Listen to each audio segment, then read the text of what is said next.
प्रेम क्या है? 2.5 अक्षर का एक छोटा सा शब्द जिसको इस संसार के बाकी शब्द मिलकर भी विस्तार पूर्वक नहीं समझा सकते।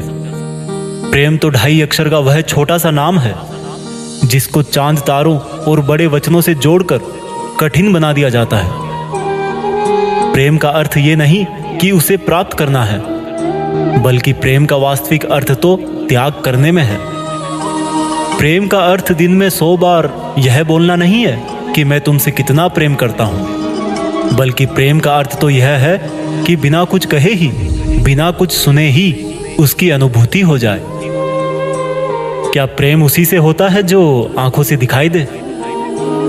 अगर ऐसा होता तो फिर एक माँ अपने बच्चे को तब क्यों प्रेम करती है जब वो उसके पेट में रहता है और दिखाई नहीं देता? क्या स्त्री पुरुष का प्रेम ही प्रेम कहलाता है? अगर ऐसा भी होता तो इस संसार के महापुरुषों ने किस लगन से अपने लक्ष्य प्राप्त किए? वो भी प्रेम ही करते थे, परंतु प्रेम किया जाता है या हो जाता है? प्रेम लिया जाता है या दिया जाता है? अरे प्रेम तो समर्पण का ही दूसरा नाम है। वह समर्पण जो कोई माता पिता अपनी संतान का जीवन संवारने के लिए करते हैं, वह समर्पण जो कोई मनुष्य तब करता है जब वह अपने जीवन के लक्ष्य के रास्ते पर चलता है, वह समर्पण जिसके बदले में कुछ पाने की इच्छा नहीं रहती। परंतु जब प्रेम में क्रोध या शंकाएं होने लगे तो समझना वह प्रेम था ही नहीं। प्रेम में आंसू आना तो स्वाभाविक हो सकते हैं, परंतु उन आंसुओं के लिए प्रेम को ही उल्टा दोष दिया जाए, कमियां निकाली जाए, तो उसे प्रेम की जगह मोह का नाम देकर बाहर निकल जाना चाहिए। जो यह कहते हैं कि प्रेम समाप्त हो गया, उनको अपनी आंखों से अपने ही बारे में सोचने वाली पट्टी हटाकर त्याग की पट्टी बांधना चाहिए। प्रेम तो एक शीतल हवा की तरह है, जो पहले भी थी, अब भी है और हमेशा रहती है। यह होकर भी नहीं दिखती, और जब लगता है कि नहीं है तब भी होती है। बस इसका आभास करने की आवश्यकता है। प्रेम के बिना तो इस संसार का चक्र एक पल भर भी नहीं चल सकता। वह किसी ना किसी रूप में मनुष्य के साथ होता ही है, और दूसरे रूप में होने के कारण वह हमें दिखाई नहीं देता।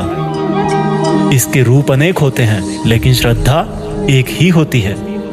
जो श्रद्धा मीरा और राधा ने कन्हैया के लिए लगाई थी, जो श्रद्धा हनुमान जी ने प्रभु राम के चरणों में लगाई थी, जो श्रद्धा एकलव्य ने एक पत्थर में अपना गुरु देखकर धनुष चलाना सीखने में लगाई थी।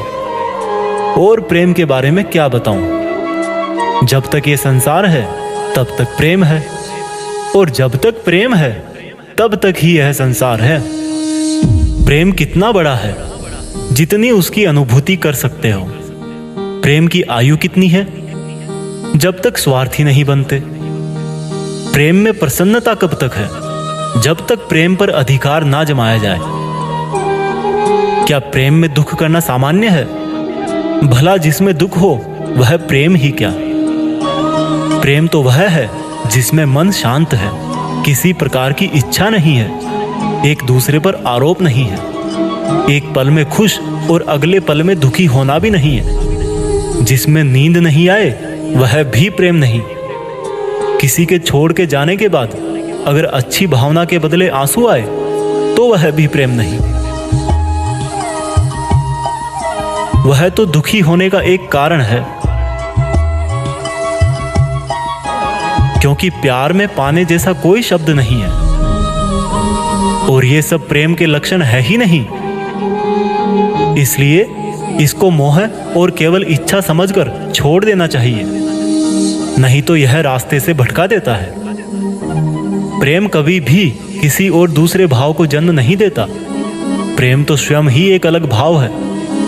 बाकी के रोने, आरोप लगाने वाले और अधिकार जमाने वाले भाव को तो मनुष्य अलग से अपने स्वार्थ से ही जन्म देता है। जब आप सड़क पे चलते हुए किसी बूढ़े अंधे व्यक्ति को सही रास्ता दिखाते हो तो वह भी प्रेम ही है। कोई संगीत से प्रेम करता है तो कोई जानवरों से प्रेम करता है, और वास्तव में तो यही वास्तविक प्रेम है, जिसमें हर बार मन को शांति ही मिलती है। जो प्रेम को सभी दुखों का कारण मानता है, उनकी प्रेम की परिभाषा कुपोषण से ग्रसित है। भला सूरज भी कभी अंधकार दे सकता है? इसलिए इन सब बातों को समझकर यह जानो कि आप प्रेम में हो या मोह में। जय श्री कृष्णा। जय हिंद। वंदे मातरम।